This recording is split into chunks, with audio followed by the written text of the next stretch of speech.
É só ligar a televisão para ouvir uma mistura de vozes consagradas e outras mais novatas. O conteúdo de filmes e seriados dublados vem invadindo a tela do brasileiro. E isso tem um motivo. Segundo pesquisa do Data Popular, 76% dos espectadores que gostam de produções estrangeiras preferem os dublados. E quando a demanda, claro, a oferta. A prova disso é o aumento da procura dos atores por cursos de especialização. Uma forma de aumentar a qualidade do serviço.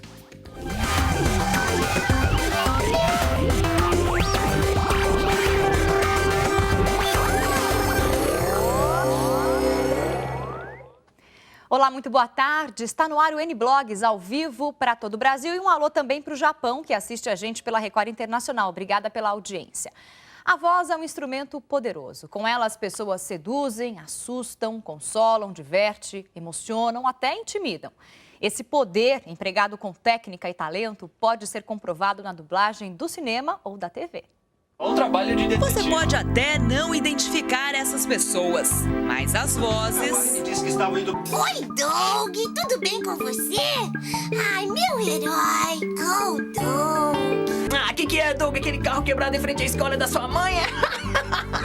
Os dubladores são mestres em achar o tom certo. Mas aqui o trabalho é dobrado. O desafio é passar toda a emoção utilizando apenas um instrumento, a voz. Vocês viram que a minha voz ficou um pouco diferente. Mas, na verdade, eu fui dublada pela Cláudia Carli, profissional há 20 anos, que já dublou Sharon Stone, Angelina Jolie, Geena Davis, entre muitos outros personagens. E é com ela que a gente vai saber um pouco mais da profissão de dublador. Uma parcelinha, dom de Deus, mas a maior parcela eu acho que é o estudo da arte dramática. Pegar a arte dramática como arte. Como você tem várias linhas de interpretação para trabalhar a dublagem. O interessante é que quando você dubla a mesma atriz em diversas vezes, você sabe se ela está usando Brecht, ou Stanislavski, ou Grotowski, então você já se afina melhor com a interpretação dela. Você só transcodifica, você coloca no seu idioma, mas a emoção é a mesma.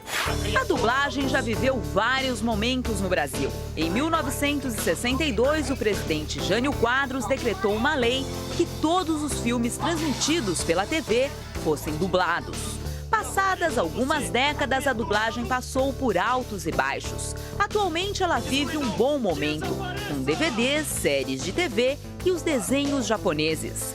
Quem pensa que para dublar basta traduzir as falas, engana-se. O processo é muito mais complexo. Apesar de tantos detalhes, dublar para esses profissionais é... Ah, é muito legal. Você se diverte dublando. Certo, é isso. Já chega, Adam. Não encontramos nada. Nada. Nadinha. Zero. E não pense que é diversão só para as crianças. É uma alegria. É uma diversão, eu acho muito divertido e uma coisa que não tem rotina. É uma viagem porque não dá muito tempo de elaboração, né? E a gente tem simplesmente que chegar no estúdio e embarcar nessa viagem que é o desenho, esse filme, acreditar no que a gente está vendo e reproduzir o que a gente vê na tela. Escuridão, desapareça! A gente vai ouvindo e lembrando, né, da onde que a gente ouviu aquela voz na televisão. Então, para falar sobre esse mercado de dublagem, eu vou conversar com a Tatiana Kepmeier, que é dubladora e professora, e com a professora de mestre em audiência televisiva, Carla Polak. Também está com a gente o blogueiro convidado Marco Antônio Araújo, provocador do Portal R7. Obrigada pela presença, bem-vindos ao N-Blogs. Eu que agradeço, obrigada. A gente agradece. Esse mercado mudou muito, Tatiane, você que é dubladora, que está nesse ramo há 15 anos. De uns anos para cá, você acha que teve um interesse maior do mercado pela dublagem? Teve sim. O mercado acabou crescendo muito. As pessoas acostumam a ouvir as vozes na televisão e quando a dublagem está bem feita, nem percebem que o filme é dublado. E com o advento da TV a cabo, alguns DVDs que foram lançados, a gente teve um aumento na demanda de trabalho. Isso foi muito bacana. O mercado também cresceu no meio da área artística. Então, muitos atores hoje procuram os cursos de dublagem para conhecerem a área, uma coisa que antes não tinha tanta divulgação, hoje tem muito mais. Os desenhos japoneses ajudaram muito, porque a gente tem muitos eventos hoje, eu viajo o Brasil em eventos e tudo, e o pessoal acaba te conhecendo e deseja saber mais como é feito. o que precisa para ser um dublador. Eu acho que tem uma curiosidade natural. A gente vê televisão desde criança e quando criança a gente tem tem desenhos estrangeiros, né? Então sempre tem aquele desejo de saber de quem é aquela voz. E aí eu pergunto, os brasileiros realmente estão preferindo mesmo o dublado? Tem um pessoal que ainda prefere o filme legendado, mas o dublado vem ganhando um espaço também. Vem ganhando espaço pela facilidade. Tem uma classe aí que continua gostando do filme com o áudio original, até porque tem conhecimento do idioma, muitas vezes tem conhecimento do idioma e sabe que às vezes quando dubla vai mudar alguma coisa no diálogo, mas vem crescendo muito, em função também das novas mídias e da facilidade mesmo. Eu quero as coisas mais rápido, então é muito mais difícil pensar e traduzir e entender do que já receber o produto pronto. Será que o principal motivo de 70% da população preferir o dublado não é falta de educação? Sim, está Eu até relacionado explico com a classe melhor. social. É a Sim. incapacidade de acompanhar a legenda. Sim. Pela rapidez, né? Uma Sim. leitura. O analfabetismo funcional no Brasil é coisa de 40 milhões, 50 milhões. Sim, Funcional, né? E o TV a cabo é um indicativo fantástico para isso. Porque por que cresce tanto agora os filmes na TV por assinatura, canais novos estão entrando no ar com essa proposta de ter filmes dublados? Porque quem está indo para a TV a cabo é a classe C, a nova classe C. Então, a nova classe C tem essa educação que não consegue acompanhar esse ritmo, e isso é um dos grandes fatores mesmo. E aí a dublagem entra para dar oportunidade de que todos possam conhecer aquele filme, independente do áudio original ou não, mas que todos possam ter acesso àquele filme. Eu vou aproveitar para conversar por telefone. Daqui a pouquinho a gente vai conversar por telefone com o Wendel, que é da Universidade de Dublagem. Daqui a pouquinho ele vai falar com a gente, explicar um pouquinho quem é que está procurando se aperfeiçoar. Porque, pelo que eu entendi, tem que ser ator. Sim, ator profissional. Tem que ter o registro de ator para ser dublador. Menos Exatamente. o Luciano Huck, né? E mais alguns, Então, né? tem alguns famosos que estão também dublando filmes, né? Isso é algo que pode atrair ainda mais o mercado para filmes dublados ou isso pode atrapalhar um pouco quando, no caso, não é um ator que está dublando? A verdade é a seguinte, as pessoas acham que colocando algumas vozes famosas, o público vai ao cinema para ver esse filme por conta do ator que está Que é dublando. bem provável que aconteça. Faz E sentido. acontece muito, Sim, faz sentido. mas muitas vezes o resultado final deixa a desejar. E aí você diz, mas ficou tão legal. Ou as pessoas nem percebem, na verdade, que não ficou tão legal, porque é o Luciano Huck, é a Sabrina Sato. Na minha opinião, assim, eu não tenho nada contra. Eu só acho que se você vai pagar um cachê para uma pessoa que já é conhecida pelo nome, para usar o nome, pague também para o dublador. Por que não? Que somos profissionais, que nos aperfeiçoamos nessa área, Claro. estudamos para isso. Então, assim, algumas pessoas são contra. Eu, particularmente, não tenho nada contra. Acho que um trabalho feito por um dublador experiente é muito melhor do que um trabalho feito Mas por o alguém que charme nunca também de ter viu. um Antônio Bandeiras dublando um gato de botas é... Fantástico, Mas nos fantástico. Estados Unidos, muita gente não sabe, todos dublam. Sim. É muito. O fato de você ser conhecido não quer dizer que você é incompetente. São coisas distintas. Acho que tem que ter isso mesmo, estuda, Exatamente. classificação. Mas se você é conhecido e também é competente, aí não tem o que... É legal, a gente sempre mostra aqui nos jornais da Record News esses filmes internacionais, esses tapetes vermelhos, a gente vê essa Angelina Jolie, né, o Jack Black no Kung Fu Panda, né, pessoas que emprestam até a voz para, no caso, animações, e aí sim precisa de uma voz, e diferente da dublagem, é uma dublagem, mas é um pouco diferente.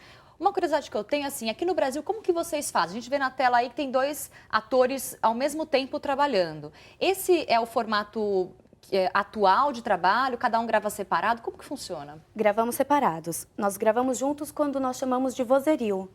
Vozerio. O vozerio, que significa um vozerio? Você tem os personagens principais em cena e tem um burburinho de um restaurante, alguém que passa e dá um oi para alguém. Isso a gente grava junto. sempre fica meio fake, vamos combinar. Fica, mas bem fica difícil de menos reproduzir, hoje. é bem difícil de reproduzir. É muito difícil porque você tem ali uma atividade que a pessoa não está ensaiada.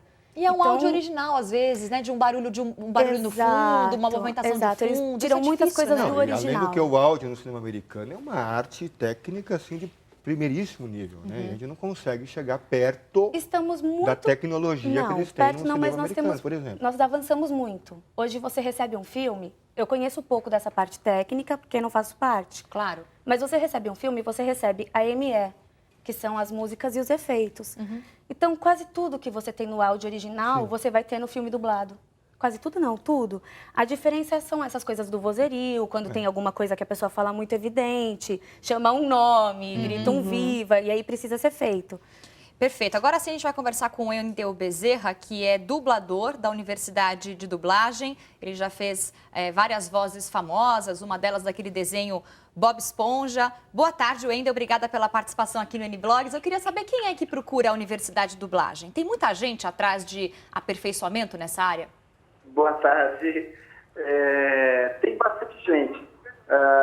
Dos mais diversos meios, né? Tem atores que se interessam de fato pela profissão e querem ingressar na carreira. Tem gente que é fã, tem curiosos, tem professor, tem todo tipo de pessoas, crianças, adolescentes. Já tivemos alunos com 70 e tantos anos. Então é uma profissão muito interessante, porque mexe com a parte lúdica, né, com a voz, com o imaginário, com o desenho animado. Então todo mundo, na verdade, tem um certo interesse, uns mais, outros menos, mas a dublagem é uma coisa que faz parte da vida da gente, né? Quando você é criança, principalmente, seu primeiro contato com a TV é com língua nacional. Então os produtos que vêm de fora têm que ser dublados, né? E como é atuar com a voz, né, sem estar num set de filmagem, né, com outros atores? Como é esse trabalho de interpretação? É fundamental um curso de teatro, né? Ninguém é só dublador. A formação teatral ela é primordial. E aí depois você tem que adquirir, aprender as técnicas de lidar com o microfone, né, de saber usar a voz, porque a gente não pode fazer barulho, você não tem o corpo. O corpo é do ator na tela ou do personagem de desenho animado. Você tem que aprender, na verdade, a dar toda a vida, toda a interpretação só com a voz e com a preocupação técnica, porque a gente não pode sair do microfone, né? Você tem que falar baixinho, gritar, chorar, enfim, seja lá o que for, tudo bem direcionado para o microfone. Essa é a dificuldade. Agora, Wendel, você acredita que depois que filmes brasileiros, ou melhor, que atores brasileiros começaram a dublar cada vez mais desenhos e filmes estrangeiros, o mercado ficou melhor em relação à remuneração, mais oportunidades de abertura para novos atores nesse meio? É possível viver só de dublagem? Viver só de dublagem? O Marco Antônio está perguntando. Vamos lá, Wendel. Olha, graças a Deus, sim. Eu trabalho com dublagem há 30 anos, né? Desde os meus 7, 8 anos de idade. E é claro que cada um tem um volume de trabalho diferente, assim como qualquer ator, né? Uns trabalham mais, outros trabalham menos, mas é super possível, sim. Hoje em dia, eu acho que é uma profissão bem remunerada, especialmente na área artística, e eu acredito que realmente essa coisa das grandes estrelas, dos atores famosos, pessoas famosas, participarem da dublagem de desenhos e filmes, realmente trouxe um certo glamour para a profissão, e foi legal que abriu os olhos do público para os outros dubladores, né? Os dubladores do dia a dia, os profissionais da área de fato. E eu acho que isso veio a esclarecer bastante coisa a respeito da dublagem. E esses próprios atores, quando eles participam dos filmes, fazem os make-offs, dão entrevistas, eles acabam falando super bem da dublagem, começam a elogiar e dar mais valor ao nosso trabalho. Então eu acho que, sem dúvida, foi uma coisa que veio a contribuir muito para a profissão de dublador. Ok, Wendel Bezerra, muito obrigada pela participação no N-Blogs, falando um pouquinho sobre a experiência como dublador e esse mercado. E esse mercado é muito restrito a São Paulo e Rio de Janeiro. Eu estava lendo alguma coisa sobre isso. Parece que tem mais dificuldade em outros estados, né? Hoje é São Paulo e Rio de Janeiro que fazem a produção nacional de uma maneira geral. Pelo sotaque, porque foram os primeiros estados a fazerem dublagem, a proximidade com as emissoras, porque antes se dublava dentro das emissoras.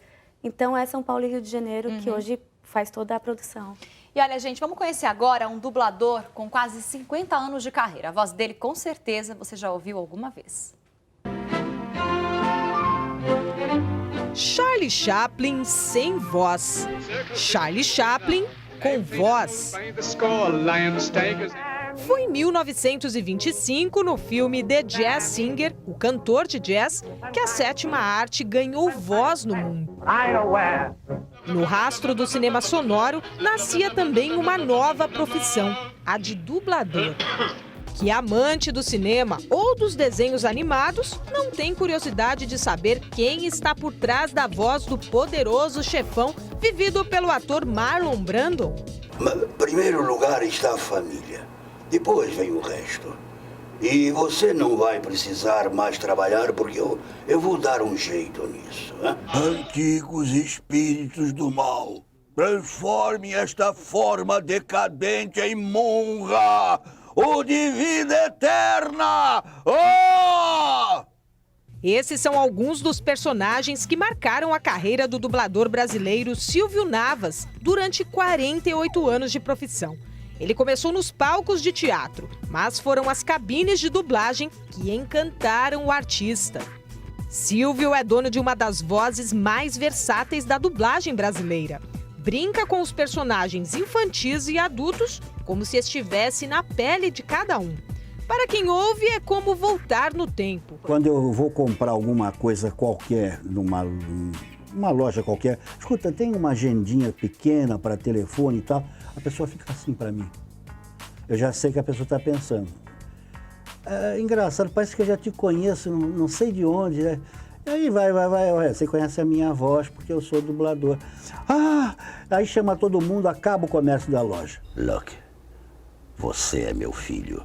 Todo mundo consegue dublar, desde que queira dublar, porque não é difícil.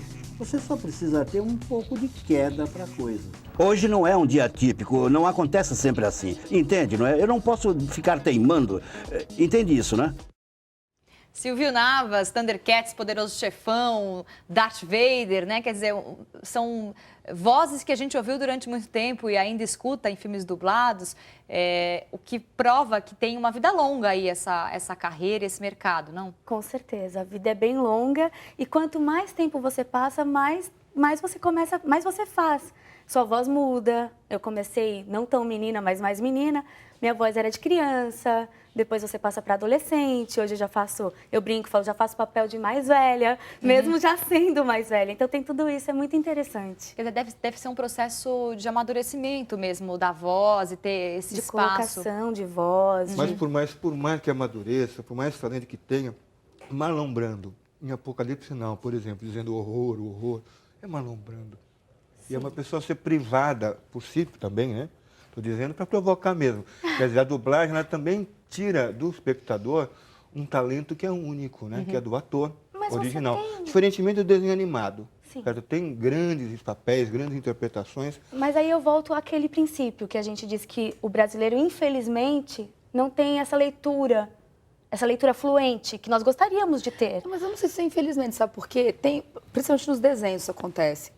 É muito melhor você assistir o dublado. Por quê? Porque tem a nossa gíria, tem a nossa piada interna, tem o jeitinho brasileiro. Eu acho que tem uma grande vantagem quando você assiste o dublado por isso. Quando a gente está assistindo na nossa língua, você não está sendo ignorante porque você não sabe ler ou porque você não sabe inglês. Sim. Você está valorizando uma cultura. Exatamente. Você está valorizando a sua língua, a sua pátria, o seu jeito. Mas só para não parecer implicante, a legenda também tem problemas. Muitos problemas. Porque você tem que adequar a capacidade de leitura a dublagem é uma versão. São feitos estupros, assim, homéricos, com o texto. Mesmo no cinema, né? As cores, às vezes, dependendo do contraste de cor, você não consegue ler. Sim, claro. Não, e temos um problema, assim, na legenda, por exemplo, na dublagem nós temos uma versão. Mudamos pouco o que vem do original. Nós adaptamos para que fique melhor na boca, para que você possa colocar as palavras para caberem melhor. Mas não cortamos as coisas, não tiramos as ideias. E a legenda, você tem um número de caracteres. Às vezes acontece isso. E outro aspecto também, para falar que a ignorância não é só nossa, o americano não assiste filme legendado. Nunca. Né? O cinema americano é muito só em salas muito específicas. Inclusive porque eles não aceitam, né? Inclusive o filme estrangeiro. Né? A Itália, que é considerada uma das melhores dublagens do mundo, se não a melhor, 100% da produção nacional é dublada. E você tem, assim, 98% das salas de cinema com dublagem. Tem uma coisa interessante de comentar aqui, por exemplo, aqui na Record a gente tem o Pica-Pau, que é um desenho que atravessou gerações, né? E algumas pessoas já dublaram, né? Pergunto pra Carla se isso causa muita estranheza quando muda a voz de um personagem tão famoso, né? E como que fica nesse caso? Sim, e em alguns momentos chega a mudar até a audiência. Você, olha... Chega em alguns determinados produtos, como o Pica-Pau, como tantos outros que a gente tem que são marcas, eles chegam a mudar a audiência e a gente recebe e-mails, inclusive. Mas cadê a voz do Pica-Pau? Cadê o Pica-Pau de verdade? Olha, como assim, cadê o Pica-Pau de verdade? Não, com todo respeito a quem faz o novo Zé Colmeia, eu não aguento ouvir. Mas olha, tá vendo? A audiência reclama. Essa parte a gente não sabe. Os dubladores não sabem que recebe-se e-mails para reclamar. Acontece de você perder um trabalho e outra pessoa dublar, a gente fica chateado, mas acha que ninguém reclamou. Não, ninguém percebeu, só a gente. Será essa escolha, né? Nem só reclamação. Às vezes pergunta, porque o grande público não tem muita noção, né, desse espaço interno do audiovisual. E aí eles perguntam, mas por quê? Por que mudou? Por que E aí a voz ficou mais tempo, é considerada a original para eles, na verdade. Sim. Então a gente recebe sempre. Tanto que tem alguns atores que são dublados sempre pelos mesmos atores, né, dubladores, e aí acaba mantendo um padrão. Vamos aproveitar e conversar um pouquinho agora com o Marco Antônio Araújo, que é o nosso blogueiro de hoje, provocador do Portal R7. O que a gente tem de destaque? Tem alguma coisa por lá hoje? Hoje eu ainda não, eu vou escrever daqui a pouco, né? Talvez eu falei da Luísa que estava no Canadá. Ela estava, ela já voltou, né, Marco Antônio? Voltou. Essa polêmica invadiu as redes sociais, ficou viral. É um meme, né? O famoso meme, né? Tem uma amiga minha que tirou uma foto com ela no aeroporto agora há pouco, mas é a primeira vez que ela foi fotografada ao lado de um meme. Ela ficou muito feliz. Um meme, uma pessoa física, meme físico. Exatamente. Muito legal. Então, olha, daqui a pouquinho entrar lá no blog do Provocador, dá uma olhadinha nos destaques dele, sempre com muito bom humor e muita crítica também. Como é a rotina de uma dubladora, assim? Você veio de um estúdio agora, estava gravando antes de vir para cá? Estava gravando. Na verdade, na parte da manhã, já fui para 2 estúdios fazer 2 trabalhos completamente diferentes. Um era uma novela, o outro é mais uma série, mais movimentada, meio policial. E a gente trabalha o dia todo, praticamente se passa o dia inteiro em estúdio. E a voz não vai mudando, porque ela vai esquentando, não vai? Vai, dá uma certa mudada. Claro que a gente tem uns aquecimentos. Eu até passei no final do ano. Eu de manhã não dublaria. Tem gente que de manhã nem sabe pronunciar os R's, não é verdade? De manhã a voz está mais rouquinha, está um pouco fria. Então você faz um pré-aquecimento para entrar no estúdio e vai mudando. Você vai ficando durante o dia, vai ficando cada vez melhor. Mas a gente nunca sabe o que vai fazer. Então, na verdade, a gente recebe a escala num dia, 2 antes, às vezes uma semana. E quando você chega, que você vai conhecer o filme, que você vai conhecer o produto, a não ser que seja uma série que você já esteja acostumado a dublar. Não, então tem que ter uma técnica fenomenal, porque você não sabe exatamente o filme que você vai dublar, chega lá, tem que fazer sincronizar. Mas aí, novamente, quer dizer, um ator lá fica meses estudando um personagem, lendo roteiros, sabe? Trabalhando. Aí você, não é claro. pessoal, né? Não, claro. É uma máquina de moer também, porque você chega ali, né? Mas tem que entregar o produto. Na bucha e você vai fazer um Robert De Niro?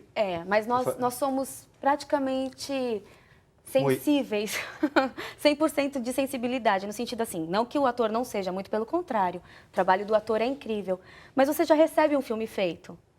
Então, você tem uma orientação do diretor, você tem um diretor de dublagem que vai te dizer o que é aquele personagem, o que é aquele filme. E ali você ensaia, você vê a cena, você assiste quantas vezes você quiser. E depois, quando você se sente pronto, você grava.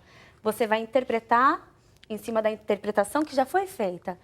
O que acontece, é muito interessante, numa leitura, por exemplo, a gente já mata muitas coisas de pausa, de emoção, quando você já está acostumado a fazer aquele personagem, ou aquela atriz, ou aquele ator que você já faz. Então, você já entende que ele vai respirar, ele vai dar uma pausa. Você entende, você tem uma sensibilidade para entender alguns movimentos até corporais. Aquilo que o Wendel falou é uma grande verdade, a gente fica parado, porque se você fizer eu me mexo muito. Então, no estúdio, eu sempre tomo muito cuidado, porque um barulho que você faça, entra na gravação, volta tudo. Claro. Quer dizer, é um trabalho que tem que ter técnica, experiência, talvez ajude muito. E sempre se aperfeiçoar, até porque o mercado está exigindo isso. E tem a flor muita da gente pele, querendo... né? Entender a flor da pele, a história. Eu choro. Tem filmes que eu me emociono, Tem paro a dublagem gravação. que me faz chorar também, viu? Tem dublagem que me faz chorar também. Sente a cutucada. Tem Gente, dublagem mas que me olha, faz eu chorar. acho que o que é mais interessante é a gente poder aperfeiçoar o mercado brasileiro de dublagem, porque Claro. existe demanda para isso, né? Existe. Os brasileiros estão buscando isso, não só na televisão, Podia tá como roubando, também no podia tá cinema. matando, mas não, tá dublando. Mas olha, eu vou dizer uma Tá coisa dublando mais... bacana, Agora né? eu vou entrar na defesa, assim, da minha Ok. profissão. Quando é ruim, a gente percebe. Com certeza. Mas quando é muito boa, a gente nem lembra que tá dublado. E tem muita coisa muito boa. Muito, muito boa. Você assiste o dia todo televisão dublada. Então, Às vezes você liga um canal e fala, começa a ouvir aquele filme e fala, poxa, mas peraí, tá dublado agora que eu acabei de perceber, né? Essa que é a mágica e a coisa bacana de quem trabalha com isso há muito tempo. É que tem algumas coisas ruins que chamam a atenção, né? É isso aí. O N-Blog de hoje vai ficando por aqui. Eu agradeço a participação dos convidados. Obrigada, gente, por terem vindo ao N-Blog. Se quiser rever, r7.com/Record News. Obrigada pela companhia e eu te vejo amanhã. Tchau.